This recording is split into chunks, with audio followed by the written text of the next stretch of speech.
Garrett Reed stood motionless at his front door, staring at the young woman on his porch. Her auburn hair, so much like her mother's, was pulled back in a severe ponytail, and her eyes were rimmed red. 3 years. It had been 3 years since he'd seen his daughter in person. 3 years since she'd sent that text. "I hate you." For a moment, all he could do was breathe, forcing air into lungs that had forgotten how. The cardboard box in her arms seemed to weigh her down both physically and emotionally. "Leah," he finally managed. His voice sounded foreign to his own ears. "Dad." Her reply was barely audible. Can I come in?" Garrett stepped aside, his movements mechanical. His spacious home in Ridgewood Heights felt suddenly claustrophobic. The house had been part of his image rehabilitation after the divorce, a statement to the community that Garrett Reed couldn't be destroyed. Not by Marlene, not by anyone. Leah stood awkwardly in the foyer, clutching the box like a shield. "I found this in Mom's closet." Her voice broke. Garrett's face remained impassive. Years of controlling his emotions in the corporate battlefield had served him well in his personal life too. Especially after Marlene's betrayal, he'd learned that showing weakness was inviting attack. "What is it?" he asked, not reaching for the box. "Everything. Every card, every letter, every gift you sent me." Tears spilled down her cheeks. "She kept them all. She told me, you never tried to contact me after the divorce." The anger that had been Garrett's constant companion for 3 years flared hot inside him, but his expression didn't change. He'd suspected as much, but confirmation still felt like a knife between his ribs. "Mom was wrong," Leah continued, her voice stronger now, "about so many things." Garrett finally took the box, his hands steady despite the storm inside him. He opened it, revealing dozens of birthday cards, Christmas presents, notes, and letters, all unopened, all addressed to Leah in his precise handwriting. 3 years of attempts to reach his daughter, intercepted and hidden away. For the first time in years, Garrett felt moisture gathering in his eyes. He blinked it away quickly. Weakness wasn't an option. Not anymore. "There's more," Leah said quietly. "Things I found out about Mom and Russell. Russell Harmon." Even thinking the name made Garrett's jaw clench. His former business partner, his daughter's stepfather, the man who'd helped destroy his marriage and steal his child. "Come into the living room," Garrett said, his voice returning to its usual controlled bass. "We have a lot to talk about." As he led his daughter deeper into the house, Garrett's mind raced. 3 years of careful planning, of silent, methodical preparation for the day he would obliterate those who had wronged him. It was all coming to fruition. And now, unexpectedly, his daughter had returned. Another piece slotting into place in his grand design. Garrett had always believed that revenge, like good whiskey, improved with time. He'd waited patiently, accumulating power and resources, while Marlene and Russell built their perfect life on the ruins of his. They'd taken everything from him once. They wouldn't get a second chance, and he would never, ever forgive. 10 years earlier, at Reed Innovation's newest client celebration, Garrett raised his glass, his smile genuine and unfettered by the cynicism that would later define him. Around the elegantly set dining table, glasses clinked as Russell Harmon and the other executives joined the toast. Marlene beamed at her husband from across the table, her beauty enhanced by the warm candlelight. At 35, she was still turning heads with her auburn hair and the quick wit that had first captured Garrett's attention at Northwestern University 15 years earlier. "Honey, you're going to rule the tech world at this rate," she said, pride evident in her voice. Not without my secret weapon, Garrett replied, nodding toward Russell. This guy landed the Peterson account when everyone said it couldn't be done. Russell smiled modestly, though his eyes glinted with ambition. Just doing my job, boss. The evening continued with easy laughter and flowing conversation. 8-year-old Leah had been allowed to stay up late for the first part of the celebration, charming the corporate guests with her precocious intelligence before being tucked into bed. This was the golden age of Garrett Reed's life. His software security company was growing exponentially. His marriage was solid, and his daughter was the light of his life. From humble beginnings in a Pennsylvania steel town, Garrett had built himself into a success story driven by a relentless work ethic and natural business acumen. What no one at the table could see that night was how the success would breed resentment, how prosperity would water the seeds of betrayal. Later that night, as Garrett and Marlene prepared for bed, she wrapped her arms around him from behind. "I'm so proud of you," she murmured against his back. Garrett turned in her embrace. "We built this together, March. Everything I do for you and Leah." "I know." Her smile didn't quite reach her eyes, but Garrett was too content to notice. "But sometimes I wonder if we're losing something with all this success." "What do you mean?" She shrugged. "You work such long hours. Leah misses you. I miss you." "It's temporary," he assured her. 2 more years of building the client base, and then I can step back, delegate more." Marlene nodded, but something had shifted in her expression. "Russell mentioned he's hiring a new marketing director, someone who can take some of the pressure off both of you." "Yeah, Abigail Howard.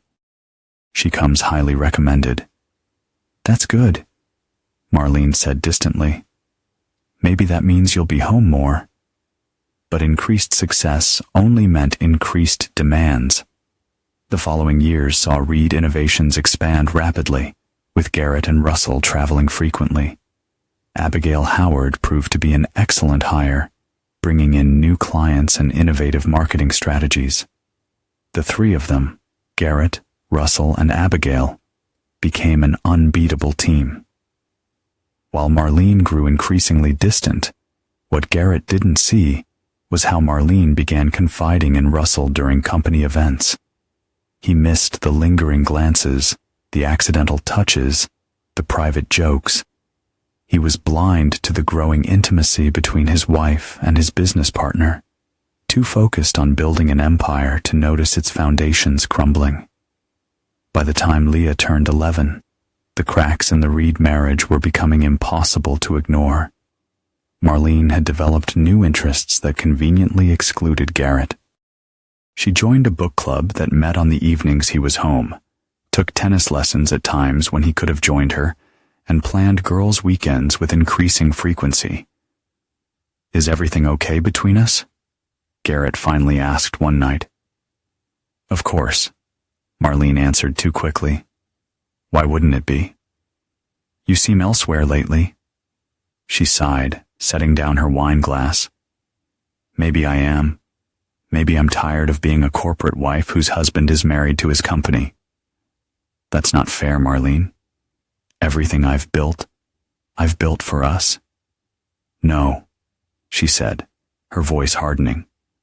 "You built it for yourself, Garrett, because you never could stand being ordinary." The words stung because they contained a kernel of truth. Growing up poor had left its mark on Garrett, instilling in him a hunger for success that sometimes overshadowed everything else. But what he didn't know then, what would only become clear later, was that Marlene's accusations were a convenient cover for her own betrayal already in progress. The annual Reed Innovations Christmas party had always been an extravagant affair, but as the company approached its 10th year, Garrett had pulled out all the stops. The event took place at the Lakeside Manor, with ice sculptures, a live orchestra, and enough gourmet food and premium liquor to keep the 300 guests satisfied. Abigail Howard approached Garrett as he surveyed the celebration from a quiet corner. "Hiding from your own party?" she asked, handing him a fresh scotch. Garrett smiled at his marketing director. At 40, Abigail was striking rather than conventionally beautiful, with sharp intelligence behind her gray eyes and a no-nonsense attitude that had served the company well. "Just taking a moment to appreciate it all," he replied. "Hard to believe how far we've come." "You should be proud," she said. "Though I'm surprised Marlene isn't by your side for your big moment." Garrett scanned the room, realizing he hadn't seen his wife for at least half an hour. "She was talking to the Peterson wives earlier." "Actually," Abigail said carefully, "I saw her stepping out onto the terrace about 20 minutes ago. Russell was with her." Something in Abigail's tone made Garrett's stomach tighten. "I'll go find them. Excuse me." The December air bit through his tuxedo as Garrett stepped onto the deserted terrace. It appeared empty at first glance, but a movement in the shadows of the garden below caught his eye. He moved to the balustrade, looking down into the dimly lit landscaping. There, partially concealed by an ornamental pine, stood Russell and Marlene. They weren't just talking. Russell's hand cupped Marlene's face, his thumb stroking her cheek in an unmistakably intimate gesture. As Garrett watched, frozen in shock, his wife lifted her face to his business partner's, their lips meeting in a kiss that spoke of long familiarity.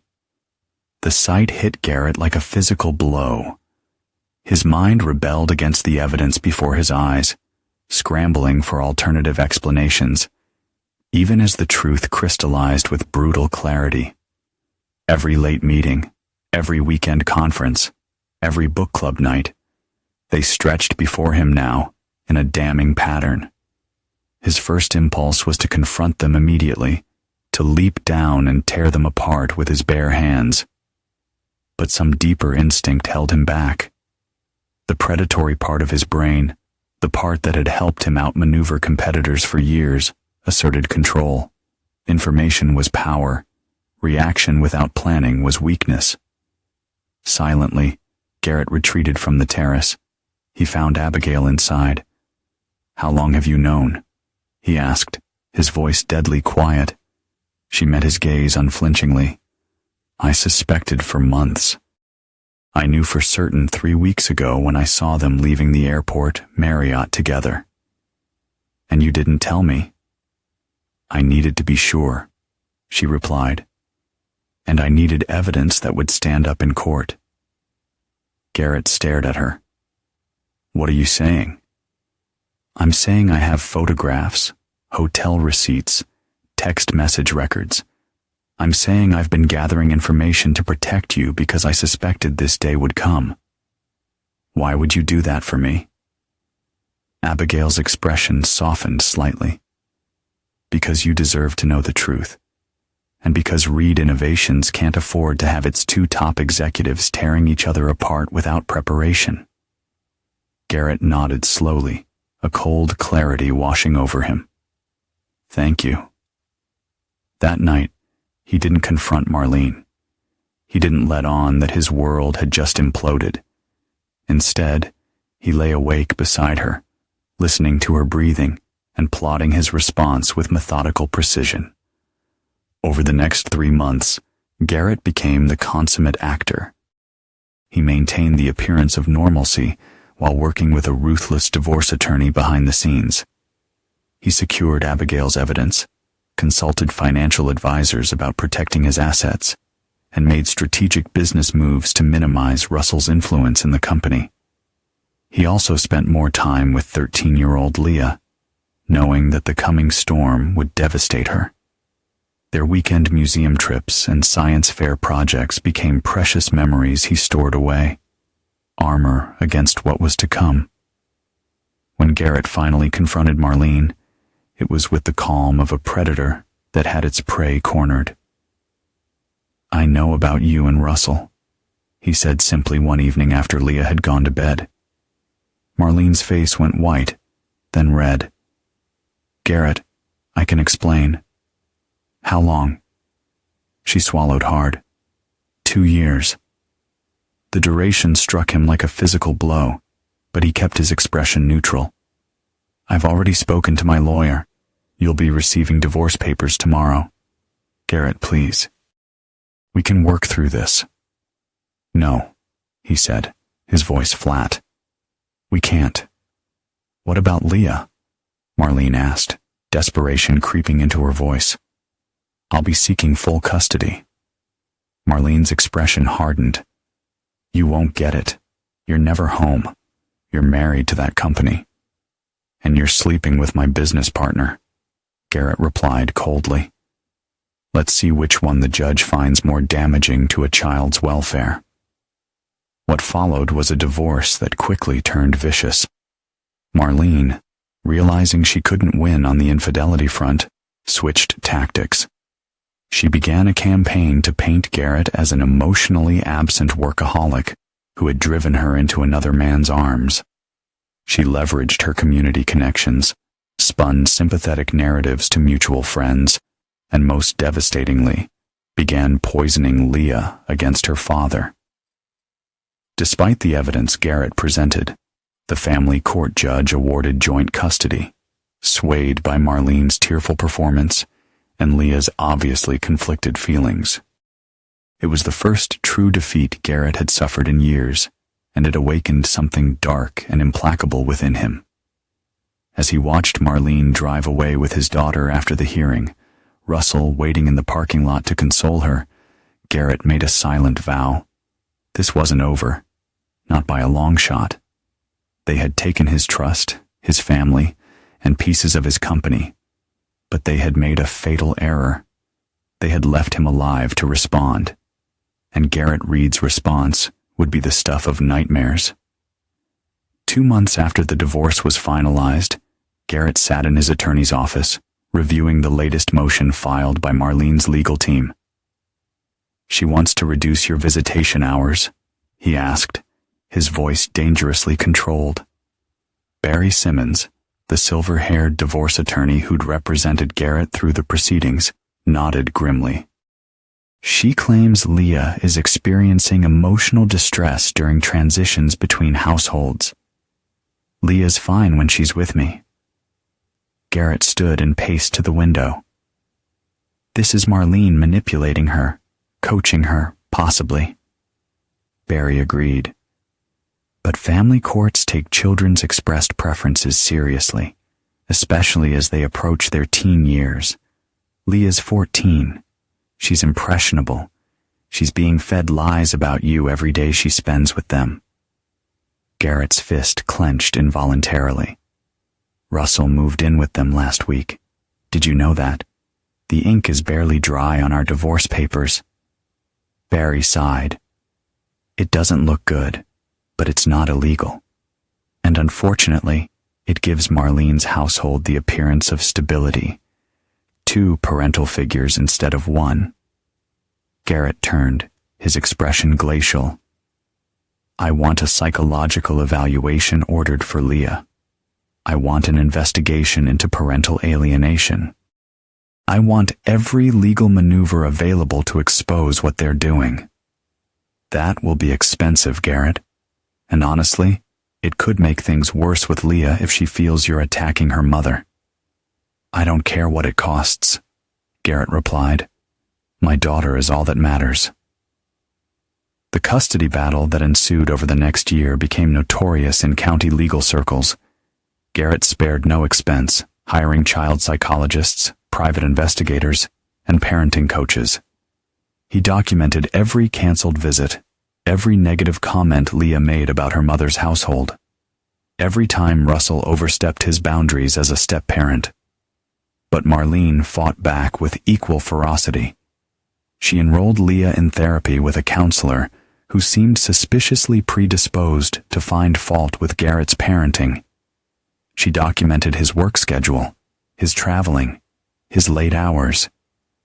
She painted a picture of an obsessive businessman who saw his daughter as another possession to be controlled. The worst blow came when Russell leveraged his position at Reed Innovations to portray himself as a stabilizing influence in Leah's life. Several employees, hoping to curry favor with the company's second-in-command, provided statements about Garrett's demanding management style and explosive temper. "He's using my own company against me," Garrett told Abigail during a late night at the office. "Then take the company away from him," she replied simply. Garrett looked up sharply. "What do you mean?" "I mean Russell's been cutting corners for years. The Peterson security implementation, he outsourced key components to an overseas developer to save money, putting their data at risk. The Miller contract, he promised features we hadn't even developed yet. You have proof of this?" Abigail smiled thinly. "I keep thorough records, Garrett. Always have." The next board meeting became the corporate equivalent of a bloodbath. Armed with Abigail's meticulously documented evidence, Garrett systematically dismantled Russell's position in the company, exposing shortcuts, false promises to clients, and ethical breaches that violated their corporate governance policies. By meeting's end, Russell was not only removed from his position, but facing potential civil liability from misled clients. His golden parachute had been slashed to ribbons. That evening, Garrett received a furious call from Marlene. "You scoundrel," she hissed. "You couldn't stand to see us happy, could you?" "This has nothing to do with you," Garrett replied calmly. "Russell compromised our company's integrity." The board responded accordingly. "Nonsense. This is revenge, pure and simple." "Think what you want, Marlene, but perhaps you should ask yourself what else he's been lying about." The call ended with Marlene's enraged scream, but Garrett felt no satisfaction. Taking Russell down professionally had been necessary, but it was only the first step. More importantly, it had done nothing to repair his relationship with Leah, which continued to deteriorate under Marlene's influence. By the time Leah turned 15, her visits with Garrett had become exercises in silent resentment. She answered his questions in monosyllables, refused his attempts to connect, and spent most of her mandated time with him, texting friends or locked in her room. "She hates coming here," Garrett confided to Abigail, who had become his closest confidant. "Every time I pick her up, it's like I'm kidnapping her." "She doesn't hate you," Abigail said. "She's confused. Teenagers have black and white thinking, and Marlene has painted you as the villain." "How do I fight that?" "You can't fight it directly. You can only be consistent, be present, and wait for Leah to see the truth for herself." But waiting had never been Garrett's strong suit.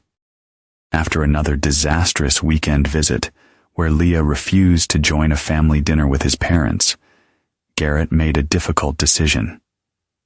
He filed for a modification of the custody agreement, requesting that Leah's preferences be formally considered by the court. The hearing was brief and devastating. Leah, now 15, tearfully told the judge she wanted to limit visits with her father to 1 weekend per month. "He's always working," she said, her eyes downcast. "And he's angry all the time. He says mean things about Mom and Russell." When asked for specific examples, Leah's responses were vague, clearly rehearsed talking points fed to her by Marlene. But the damage was done. The judge, noting Leah's age and apparent distress, modified the custody agreement to reduce Garrett's time with his daughter. Outside the courtroom, Marlene approached with a veneer of sympathy. "You brought this on yourself, Garrett. If you just accepted our happiness instead of trying to destroy it." "Walk away, Marlene," Garrett interrupted, his voice deadly quiet. "Walk away while you still can." Russell stepped forward, placing a possessive hand on Marlene's lower back. "Is that a threat, Garrett? Because I'd be happy to get a restraining order." Garrett looked at the man who had once been his trusted partner, taking in the designer suit bought with Reed Innovations money, the smug satisfaction in his eyes. "Not a threat," Garrett replied coldly. "A promise. This isn't over." As he watched them walk away with his daughter, something crystallized in Garrett's mind. The legal system had failed him. Conventional methods had failed him. It was time for unconventional solutions. That night, he called Vincent Blackwood, an old college friend who had contacts in both legal and less than legal circles. "I need your help, Vince," Garrett said when the man answered. No questions asked. There was a pause before Vincent responded. "I'm listening." Leah's 16th birthday came and went with Garrett's card and gift returned unopened. His phone calls went straight to voicemail.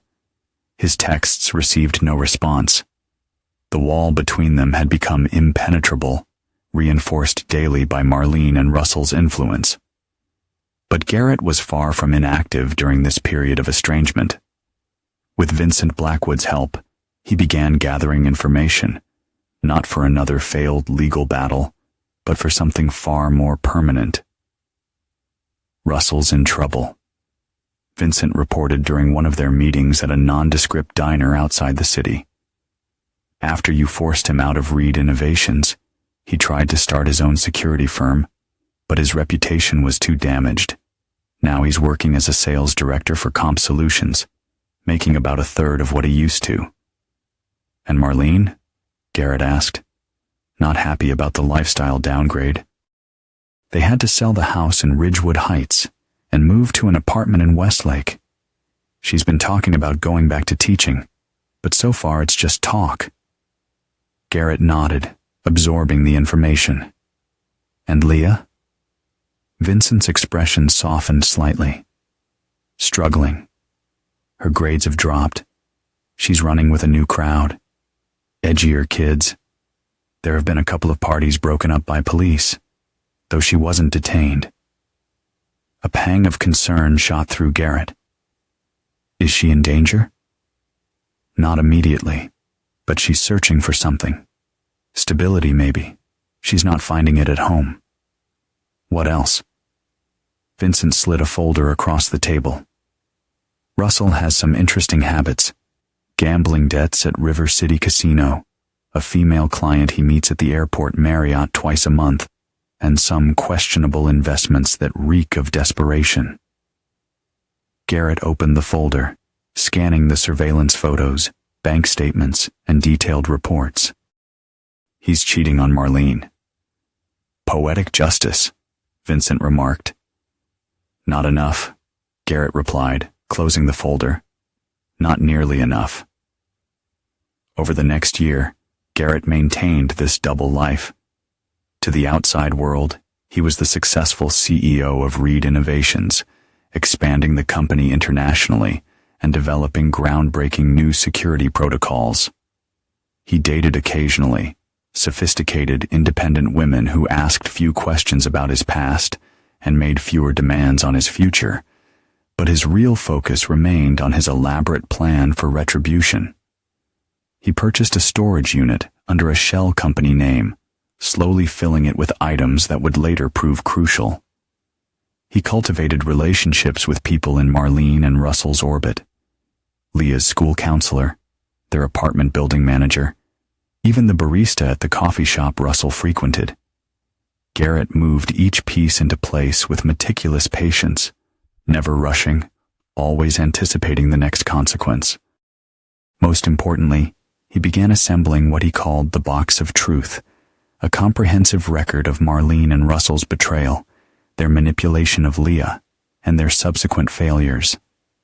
Every lie, every manipulation, every broken promise was documented, dated, and preserved. Abigail, who had been promoted to COO of Reed Innovations, was the only person who knew the full extent of Garrett's obsession. "This isn't healthy," she told him bluntly after finding him working late one night, meticulously organizing new additions to the box. "You're letting them consume you." Not consuming, Garrett corrected. Focusing. There's a difference. Is there? You've built an amazing company. You could have another family if you wanted.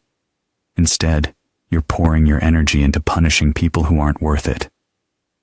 Garrett looked up, his eyes cold. They took my daughter from me, Abigail. They turned her against me with lies. What would you have me do? Forgive and forget? No, she said softly. But I'd have you live while you're waiting for your revenge. This. She gestured at the document spread before him. This is just another form of letting them win. Her words struck home, though Garrett would never admit it. The next day, he established a college fund for Leah in a separate trust that couldn't be touched by Marlene or Russell. He also began quietly donating to organizations supporting fathers' rights in custody battles. These actions didn't mean he'd abandoned his plan for revenge. Far from it. But they represented an acknowledgement that his life couldn't be entirely defined by retribution. The true turning point came on a rainy Tuesday when Garrett spotted Leah by chance at a downtown coffee shop. Now 17, she sat alone, her hair dyed black, her expression solemn as she sketched in a notebook. The impulse to approach her was nearly overwhelming, but Garrett held back, instead taking a seat at the counter where he could observe without being seen. What he witnessed over the next hour broke his heart. Leah was joined by Russell, whose body language screamed discomfort and impatience. Their conversation quickly devolved into an argument with Russell checking his watch repeatedly and Leah becoming increasingly agitated. When she reached across the table, seemingly pleading for something, Russell grabbed her wrist hard enough to make her wince. It took every ounce of Garrett's self-control not to intervene. Only the knowledge that confronting Russell would likely push Leah further away kept him rooted to his seat. When Russell finally left, Leah remained, wiping away tears and returning to her sketchbook with grim determination.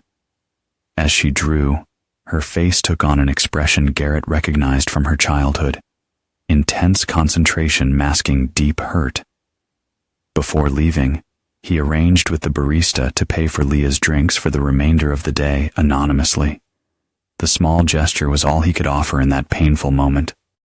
It was a small gesture, insignificant in the grand scheme, but it was something tangible he could do for his daughter in that moment. That night, Garrett added new components to his plan.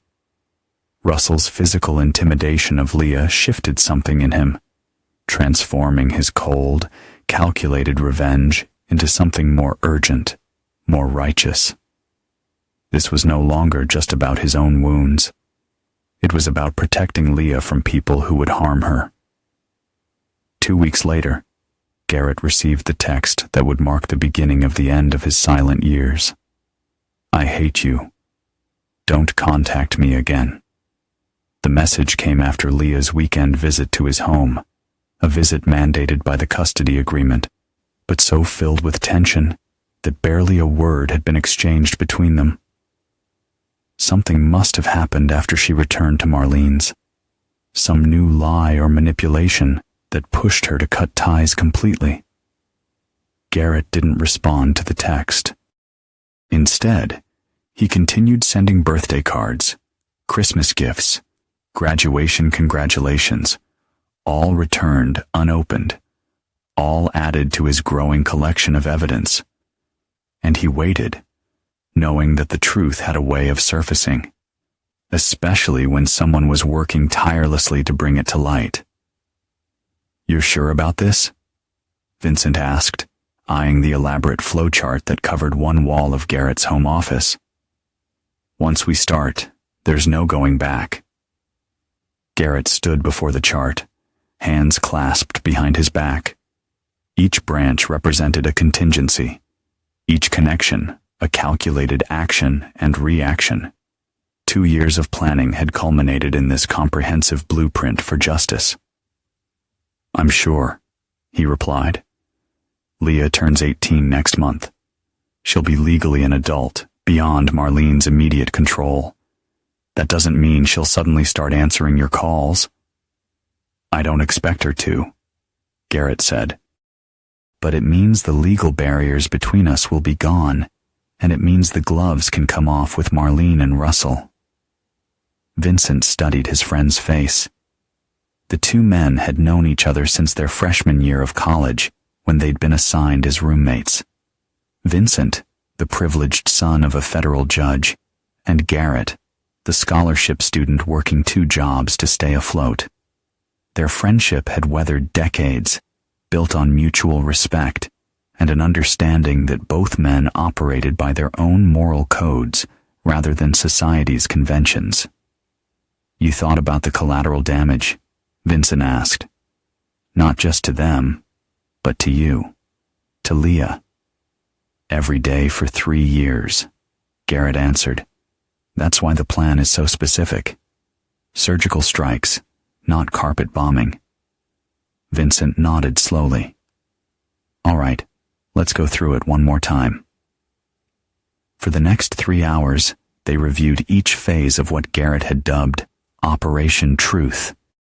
It began with financial pressure, subtle at first, then increasingly severe. Russell's gambling debts would be purchased by a shell company Vincent controlled, then called in all at once. His mistress would receive evidence of other affairs, carefully doctored to appear more extensive than they actually were. Meanwhile, Marlene would find her social standing systematically dismantled. Anonymous tips to her former friends about disparaging remarks she'd supposedly made, carefully leaked information about financial troubles that would see her dropped from charity boards and social committees. The beauty is in the plausible deniability, Garrett explained. Each event could be bad luck, or someone else's vendetta, or just life's natural consequences catching up with them. And the box? Vincent asked. The centerpiece, Garrett confirmed. Every card and letter I sent Leah, every gift they kept from her, evidence of every lie they told her about me, photos of Russell with his mistress, documentation of their financial mismanagement that's cost Leah her college fund, all organized chronologically, irrefutably. How will you get her to see it? Garrett's expression hardened. That's where your friend Lewis comes in. Lewis Crawford was an expert in what he euphemistically called data recovery and relocation, a high-end hacker whose services didn't come cheap. His role in the plan was to ensure that certain incriminating photos of Russell ended up on Marlene's laptop, where Leah would likely discover them while using the computer for schoolwork. The photos alone won't do it, Vincent cautioned. Teenagers find out adults are flawed all the time. They adapt. The photos are just the crack in the dam, Garrett explained. Once Leah starts questioning one aspect of their narrative, the rest will follow. She's smart, always has been. She just needs a reason to start looking closer. Vincent nodded slowly. And if she doesn't? She will, Garrett said with absolute certainty. Because despite everything, she's my daughter. Truth matters to her. The final preparations took another 2 weeks. Bank accounts were established, digital tracks were covered, alibis were constructed. Garrett even went so far as to schedule a business trip to Singapore that would place him thousands of miles away when the first phase began. Not because he feared legal repercussions, but because he wanted no suspicion to fall on him until the moment of his choosing. The night before his departure, Garrett visited Leah's old room in his house. He'd kept it exactly as she'd left it 3 years earlier. Posters of bands she'd liked at 15, the astronomy books she'd collected, the telescope by the window. It was a shrine to the relationship they'd once had and to the one he hoped to rebuild. From his pocket, he withdrew an old photograph. Leah at 10, sitting on his shoulders at a baseball game. both of them laughing. It had been taken by Marlene in those last good years before everything fell apart. Garrett placed the photo on Leah's desk, a talisman for what was to come. Soon, he promised the empty room. The next day, he boarded a plane to Singapore, the final phase of his plan set into motion. Outwardly, Garrett was the picture of a successful CEO on a routine business trip. Only Vincent and Abigail knew that while Garrett attended meetings and negotiated contracts on the other side of the world, Operation Truth would begin unfolding back home with the precision of a Swiss watch. What none of them anticipated was how quickly the plan would accelerate once set in motion, or how Leah's own actions would transform its careful choreography into something far more unpredictable and powerful. Leah Sullivan stood in her mother's walk-in closet, searching for a pair of boots she'd been promised she could borrow for her senior photography project. At almost 18, she had developed a passionate interest in black and white photography, finding meaning in its stark contrasts and the way it echoed how she'd come to see the world. The closet was meticulously organized, one of her mother's few consistent traits, with shoes lined up by color and season along the back wall. As Leah pushed aside hanging clothes to reach the shoe rack, her hand dislodged a hat box from the top shelf. It fell with a solid thud, heavier than an empty box should be. Curious, she picked it up. Unlike her mother's other storage boxes, this one had no label. When she removed the lid, her breath caught. Inside were dozens of envelopes and small packages, all addressed to her in a handwriting she recognized immediately. Her father's precise, slanting script covered envelopes postmarked over the past 3 years. Birthdays, Christmases, graduations, all unopened, all hidden away. Leah sank to the closet floor, her hands trembling as she picked up the most recent envelope, a birthday card for her upcoming 18th birthday, dated 2 weeks earlier. The return address was her father's home, where she hadn't set foot in over a year. He's been writing all this time. The realization collided violently with what her mother and Russell had told her repeatedly, that her father had made minimal efforts to stay connected, that he'd chosen his company over her, that his occasional attempts at contact were performed out of obligation rather than love. With growing urgency, Leah began opening the envelopes, starting with the oldest. Each contained not just a card, but a letter, sometimes pages long, detailing her father's life, asking questions about hers, expressing his love and his hope that someday they would reconnect. A package contained a delicate silver bracelet with a star charm, a reference to their stargazing nights when she was younger. Another held a first edition copy of her favorite childhood book. Each gift was thoughtful, personal, chosen with intimate knowledge of who she was. Tears streamed down Leah's face as she read letter after letter, the truth of the past 3 years rewriting itself in her mind. One passage from a Christmas letter struck her particularly hard. I drove by your school concert last night. I stood at the back hoping for a glimpse of you playing your cello. The security guard asked me to leave when I couldn't produce a ticket. I explained you were my daughter, but without custody papers for that specific event, he couldn't let me stay. I sat in my car in the parking lot and imagined the music instead. Her mother had told her that her father hadn't even responded to the concert invitation. Hours passed as Leah pieced together this alternate history. Eventually, the sound of the garage door opening snapped her back to the present. Hastily, she gathered everything back into the box, but instead of returning it to the shelf, she clutched it to her chest and stepped out of the closet just as her mother entered the bedroom. Leah, what are you doing in here? Marlene asked, then froze when she saw the box. Why did you hide these from me? Leah demanded, her voice raw from crying. Marlene's face paled. Honey, it's complicated. No, it's not. You lied to me.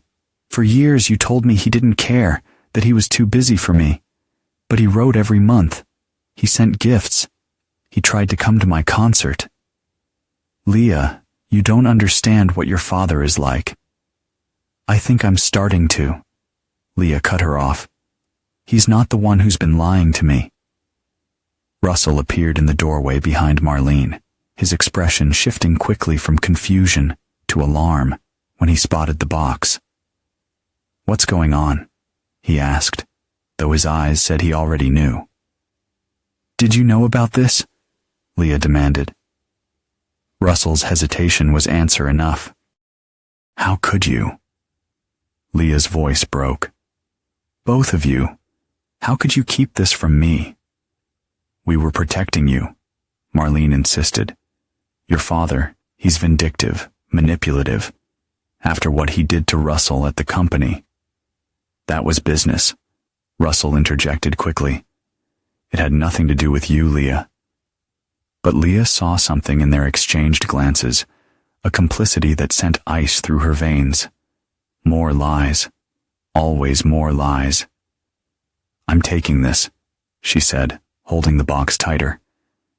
These were meant for me. Leah, wait, her mother began, reaching for her arm. Don't touch me, Leah jerked away. I need to think. I need to get out of here. She pushed past them, hurrying to her room, where she threw some clothes into a backpack. The box of letters went in next, carefully nestled between layers of clothing. Her phone she left on the bed. She couldn't bear to hear their excuses, their justifications. The bus ride across town to her father's neighborhood felt surreal. Leah hadn't been to his house in over a year, not since she'd sent that horrible text, words fed to her by Russell after he'd shown her fabricated emails suggesting her father was trying to sabotage her college applications to force her to work at his company. Another lie, she realized now, the pieces falling into place with sickening clarity. When she reached her father's street, doubt suddenly gripped her. What if he didn't want to see her? What if 3 years of rejection had hardened his heart against her? As she stood in front of his door, heart pounding, she knew she had to try. The thought made her steps falter as she approached the imposing house. But something drove her forward. Perhaps the weight of the truth in the backpack she carried. Perhaps the desperate need to reclaim those lost years. Her finger pressed the doorbell before she could reconsider. Long moments passed. Then the door opened, and her father stood before her, his expression transitioning from reflexive politeness to shock to a carefully guarded hope. Leah, he said, her name almost a question in his mouth. Dad. The word felt both foreign and familiar. Can I come in? He stepped aside wordlessly, and Leah entered the house she'd once called home. It smelled the same, sandalwood and coffee, and the lemon polish her father insisted on for the wooden furniture. In the foyer, she unslung her backpack and carefully removed the box. I found this in Mom's closet. Her voice broke as she held it out to him.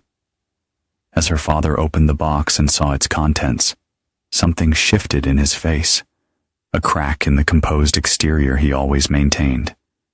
His hands, usually so steady, trembled slightly as he lifted one of the unopened cards.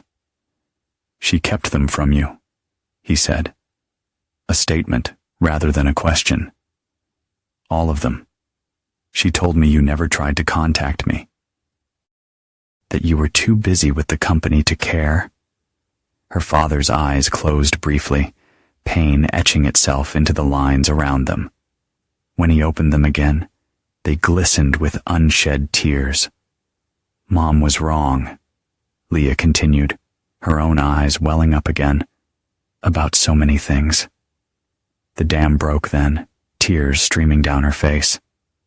"I'm sorry, Dad. I'm so sorry. For that text, for believing them, for—" "No." His voice was firm, despite its roughness. "You have nothing to apologize for, Leah. You were a child caught between adults who should have protected you from exactly this kind of pain." He set the box aside and, after a moment's hesitation, opened his arms. Leah stepped into his embrace, the familiar scent of his cologne unlocking memories she'd suppressed for years. For the first time in a very long time, she felt safe. What neither of them knew in that moment of reconciliation was that this was just the beginning, that the box of letters represented only a fraction of the truths about to be revealed. 3 days after Leah's arrival at his home, Garrett sat in his study, reviewing contracts when the security system announced visitors at the gate. The camera feed showed Marlene's SUV with both her and Russell inside. Block them was his first instinct, but he reconsidered. This confrontation was inevitable. Perhaps better to have it on his terms, on his territory. "Let them in," he instructed the system, then went to find Leah, who was in the kitchen making tea. "Your mother and Russell are here," he said carefully, watching her expression. Leah's hands stilled on the kettle. The past days had been a careful rebuilding. Now, together, they would face what was to come. Morning conversations over coffee, hesitant questions about the years they'd missed, cautious steps toward trust. He wouldn't force her into a confrontation she wasn't ready for.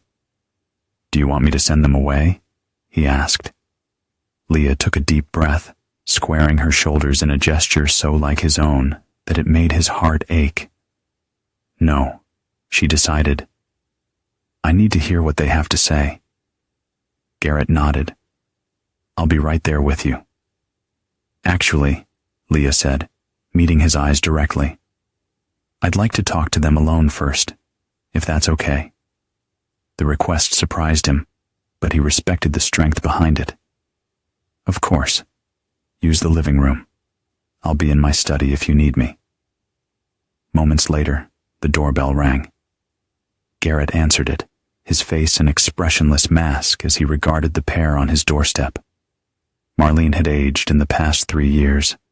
Fine lines around her eyes and mouth that hadn't been there before. Russell looked worse, softer around the middle, a thinning hairline. The confident posture of the business executive had been replaced by something more hunched, more defensive. "Garrett," Marlene began, her voice falsely bright. "We've come for Leah." "Leah isn't a child anymore," he replied coldly. "She makes her own decisions about where she stays." "She's still 17 for another week," Russell interjected.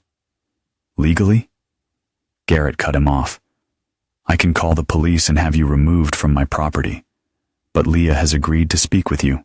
She's in the living room." He stepped aside, allowing them to enter, but making no move to lead them. Let them feel like the intruders they were. As they moved toward the living room, Garrett returned to his study, leaving the door ajar. He didn't intend to eavesdrop, but he wanted to be able to hear if Leah called for him. The conversation began civilly enough. Marlene's voice was pleading. Russell's was reasonable and concerned, but within minutes, the tone shifted. "You had no right to take those letters." Marlene's voice rose sharply. "Those were private." Private. Leah's incredulous response was clear, even through the partially closed door. "They were addressed to me." "We were protecting you," Russell insisted. "Your father." "No." Leah's voice cracked like a whip. "Don't you dare put this on him. You kept his letters from me. You lied about him not wanting to see me. You showed me fake emails about him trying to sabotage my college applications." A short silence followed this accusation. "Leah." Marlene's voice had dropped, become cautious. "What are you talking about? What fake emails?" The ones Russell showed me last year, Leah replied. The ones that made me send that awful text to Dad. Another silence, longer this time. Russell's voice now held a different note. Confusion, suspicion. I don't know what she's talking about, Russell said. But even from the study, Garrett could hear the defensive edge to his voice. Yes, you do, Leah insisted. You showed me emails from Dad to the admissions officer at Berkeley, saying I wasn't emotionally stable enough for college. You said he wanted me to work at his company, where he could control me. You did what? Marlene's voice had gone dangerously quiet. The conversation devolved from there. Marlene demanded answers. Russell deflected. Leah brought up more inconsistencies she'd discovered in the narrative they'd fed her for years. Garrett remained in his study, a grim satisfaction building as he listened to the web of lies unraveling. He hadn't anticipated Russell's fabricated emails. That had been an independent cruelty, but it fit perfectly into the larger pattern of manipulation. The raised voices eventually culminated in the sound of the front door slamming. Moments later, Leah appeared in the study doorway, her face flushed, but her eyes clear. Mom left with Russell, she said. She didn't know about some of the things he did.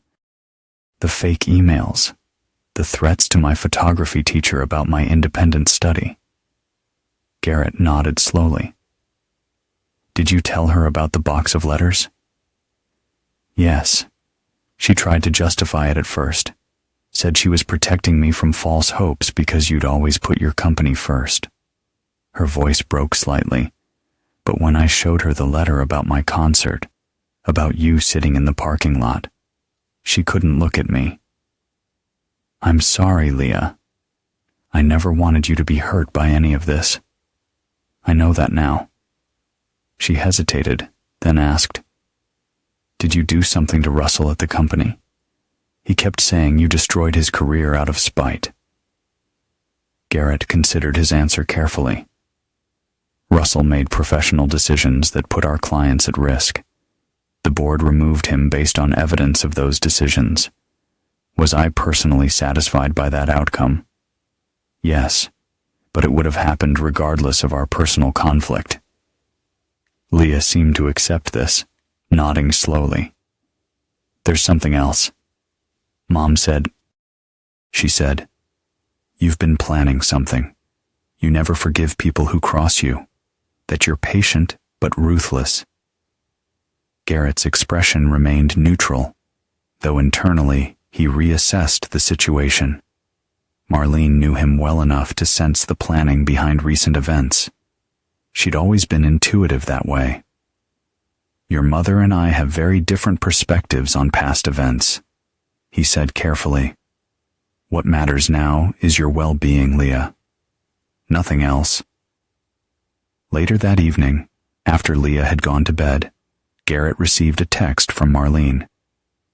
We need to talk alone tomorrow, 2 p.m. at Riverside Park. He sent back a simple, I'll be there. The meeting would accelerate his timeline, but in some ways, it might be cleaner this way. A direct confrontation rather than the slow dismantling he'd planned. Either way, the endgame remained the same. That night, Garrett opened the locked cabinet in his study and reviewed the contents of the real box of truth. The complete version containing not just his letters to Leah, but everything else. Photos of Russell with his mistress. Financial records showing how they'd squandered money meant for Leah's education. Recordings of Marlene coaching Leah on what to say in family court. Tomorrow would determine which pieces of this evidence would be deployed and how. What he didn't expect was the phone call that came at midnight. Marlene, her voice thick with what might have been tears or alcohol or both. It was Russell's idea, she said without preamble. The letters, keeping them from her, all of it. I just wanted to hurt you, like you hurt me. By neglecting you? Garrett asked, keeping his voice low to avoid waking Leah. By working too much. By being perfect. Marlene's voice cracked. By never needing me. The company was your real wife, Garrett. I was just furniture. So you slept with my business partner, took my daughter, told her I didn't want her. His voice remained controlled, but it had crept into it. Seems disproportionate. I know the admission surprised him. I know what we did was wrong, especially to Leah. But Russell, he kept pushing for more. The fake emails, the lies about you threatening her teachers. I didn't know about those. And you expect me to believe that? I don't expect anything from you anymore, Garrett. I know you're planning something terrible. And whatever it is, Leah will be caught in the crossfire again. The manipulation was so transparent, it almost made him laugh. Is that what tomorrow's meeting is about? Appealing to my concern for Leah to save yourself? No. Her voice hardened. Tomorrow's meeting is me giving you one chance to back off before I go to the police about the threats you've been making against Russell. What threats? He asked, genuinely surprised. The ones he's been receiving for the past month. The ones that match your pattern exactly. Patient, detailed, ruthless. Garrett's mind raced. He'd made no threats. His plan had been much more subtle than that. But if Russell was receiving threats, interesting timing on Russell's problems, he said carefully. Almost like he's creating a preemptive defense. What's that supposed to mean? It means I'll see you tomorrow, Marlene. Sleep well. After ending the call, Garrett immediately contacted Vincent, who answered despite the late hour. Someone's threatening Russell, Garrett said without greeting. Not us. Could be a coincidence, Vincent suggested. Nothing about this is coincidental. Find out what's happening. The pieces were still moving, realigning themselves into a pattern Garrett hadn't anticipated.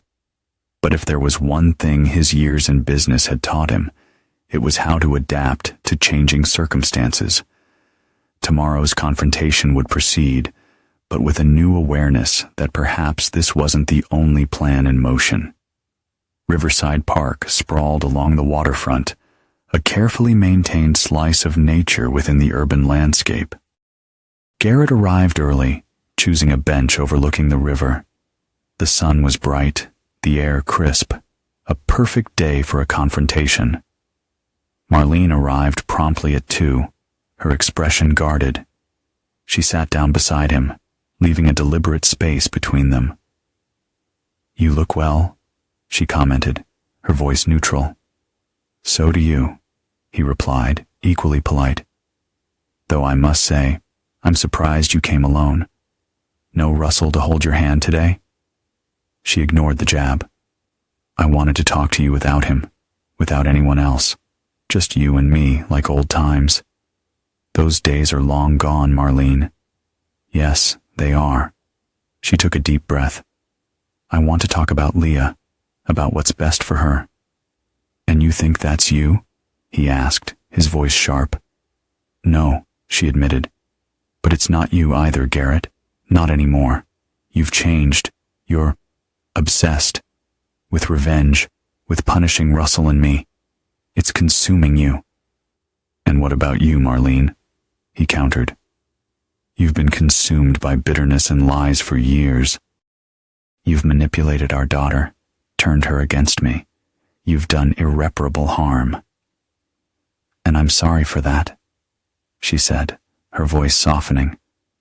But I can't change the past. I can only try to make things right for Leah now. By threatening to go to the police? He asked, his voice cold. By accusing me of making threats against Russell? Those threats are real, Garrett, and they match your pattern, your meticulous planning, your patience, your ruthlessness. And you believe that because Russell told you so? he asked, his voice dripping with sarcasm. Because he's such an honest, trustworthy man? No, I believe it because I know you, Garrett. I know how you operate. I know how far you're willing to go to get what you want. And what do I want, Marlene?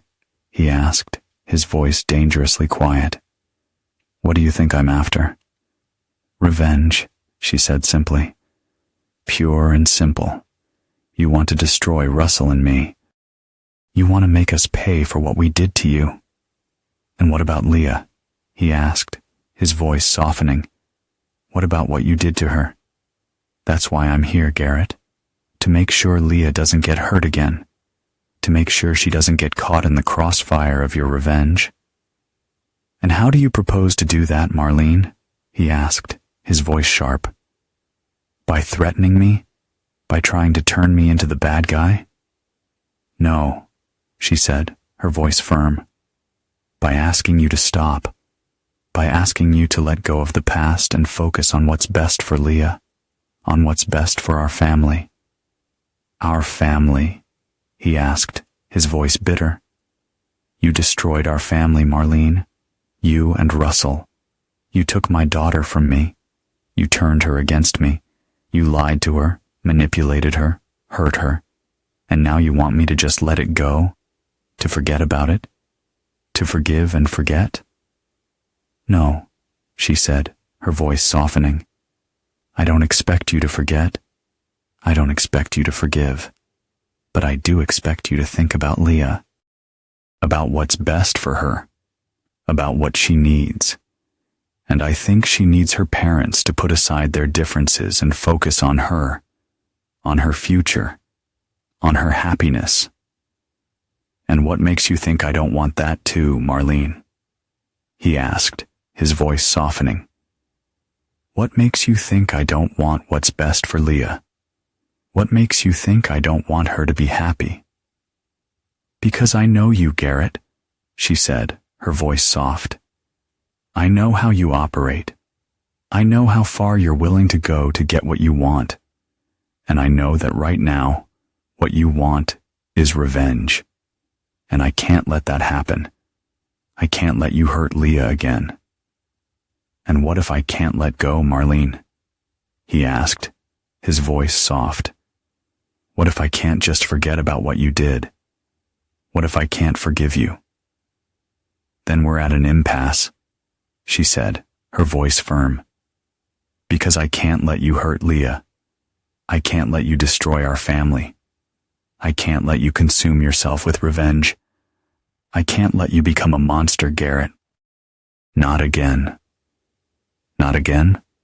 He asked, his voice sharp. What do you mean, not again?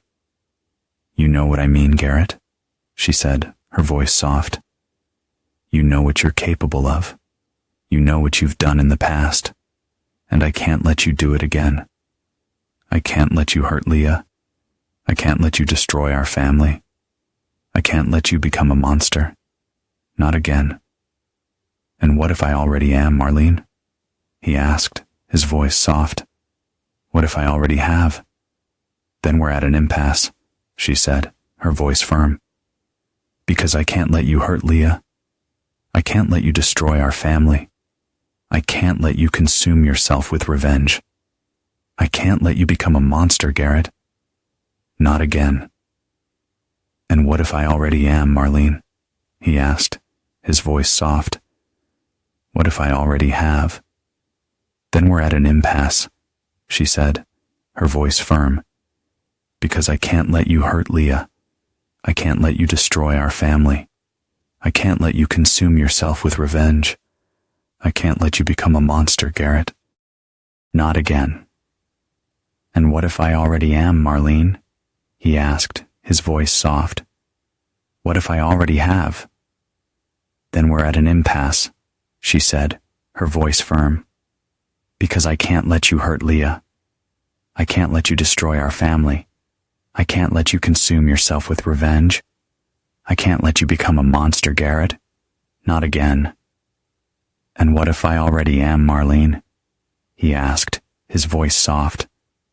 What if I already have? Then we're at an impasse, she said, her voice firm. Because I can't let you hurt Leah. I can't let you destroy our family. I can't let you consume yourself with revenge. I can't let you become a monster, Garrett. Not again. And what if I already am, Marlene? He asked, his voice soft. What if I already have? Then we're at an impasse, she said, her voice firm. Because I can't let you hurt Leah. I can't let you destroy our family. I can't let you consume yourself with revenge. I can't let you become a monster, Garrett. Not again. And what if I already am, Marlene? He asked, his voice soft. What if I already have? Then we're at an impasse, she said, her voice firm. Because I can't let you hurt Leah. I can't let you destroy our family. I can't let you consume yourself with revenge. I can't let you become a monster, Garrett. Not again. Garrett arrived 15 minutes early, selecting a bench with clear sightlines in all directions. The spring afternoon was pleasant, cherry blossoms drifting on the gentle breeze, an incongruously peaceful setting for what was to come. He'd left Leah at home with Abigail, who had stopped by under the pretense of delivering contracts that needed signing. In reality, he wanted someone he trusted with his daughter while he dealt with Marlene. At precisely 2 p.m., Marlene appeared on the path, alone as requested. She dressed carefully in a cream-colored suit that reminded Garrett of their courthouse days, armor disguised as elegance. Marlene. He greeted her with a nod as she took a seat beside him, maintaining a careful distance. Thank you for coming, she began, her hands clasped tightly in her lap. I wanted to talk to you about Leah. I assumed as much. She's confused right now, angry, but she still needs her mother. Garrett studied her profile, noting the tension in her jaw, the carefully applied makeup that couldn't quite conceal the signs of a sleepless night. Leah is welcome to see you whenever she wants, he said. I won't interfere with that relationship. Relief flickered across Marlene's face, quickly replaced by weariness. And Russell, she pressed. Those threats need to stop, Garrett. As I told you last night, I haven't threatened Russell. Then who? That's the interesting question, isn't it? Garrett interrupted. Because while I've been monitoring both of you, I haven't taken any direct action yet. Color drained from Marlene's face. You've been monitoring us? Did you really think I wouldn't? After what you did? She swallowed hard. What do you want, Garrett? To punish us for the rest of our lives? To make Leah choose between her parents? What I want, he said, his voice dropping to a dangerous register, is justice. For 3 years, you and Russell systematically destroyed my relationship with my daughter. You hid my letters, fabricated evidence, poisoned her against me. Every day, I woke up knowing my child believed I had abandoned her. I never meant... Intentions are irrelevant. He cut her off. Results are what matter, and the result was my daughter's pain. Marlene fell silent, unable to counter this fundamental truth. After a moment, Garrett continued, his tone measured. But recent events have forced me to reevaluate my approach. What do you mean? Instead of answering directly, Garrett removed his phone and pulled up a series of texts Vincent had sent earlier that morning. Screenshots of financial transfers, emails, and flight bookings. Russell is planning to leave the country, he said, showing her the screen. And he's not planning to take you with him. Marlene's eyes widened as she scanned the information. This can't be right. We have the remortgage closing next week. We're supposed to be putting down a deposit on the condo. The remortgage money was transferred to an offshore account yesterday, Garrett informed her. Along with what was left of Leah's college fund, the money you told her was gone because of market downturns. No. Marlene shook her head in denial. Russell wouldn't. The same Russell who showed our daughter fake emails to turn her against me. The same Russell who's been sleeping with his assistant for the past year. That Russell wouldn't betray you? Garrett's voice dripped with sarcasm. Tears welled in Marlene's eyes. How do I know you didn't fabricate all this? In response, Garrett handed her a sealed envelope. Bank records, flight confirmations, hotel reservations in Nice, single occupancy, the name of Russell's lawyer who's been quietly liquidating assets, all independently verifiable. Marlene's hands trembled as she held the envelope without opening it. Why are you telling me this? She asked, her voice small. Because despite everything, you're still Leah's mother. Garrett's expression remained impassive. And because my quarrel was never just with you, it was with both of you together for what you did to my family. So this is your revenge? Showing me that Russell is betraying me too? No, Garrett said, standing. My revenge would have been letting it happen without warning you. Watching you discover his betrayal only after he was gone with everything you had left. Marlene stared up at him, confusion written across her face. I don't understand. You have 24 hours, he told her. The money can still be recovered if you act quickly enough. The legal documentation you'll need is in that envelope too. After that, it's beyond my concern. He turned to leave, but Marlene's voice stopped him. Why? She asked again. After everything we did, why help me now? Garrett looked back at her, his expression softening almost imperceptibly. I'm not helping you, Marlene. I'm choosing not to destroy you. There's a difference. Because of Leah? Because I won't become what you and Russell tried to make me in her eyes.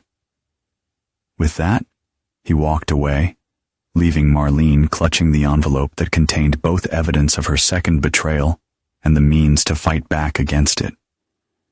By the time Garrett returned home, Vincent had called with confirmation. Marlene had gone straight to her bank, then to her lawyer. The machinery Garrett had set in motion was operating perfectly, if not precisely as he'd originally designed.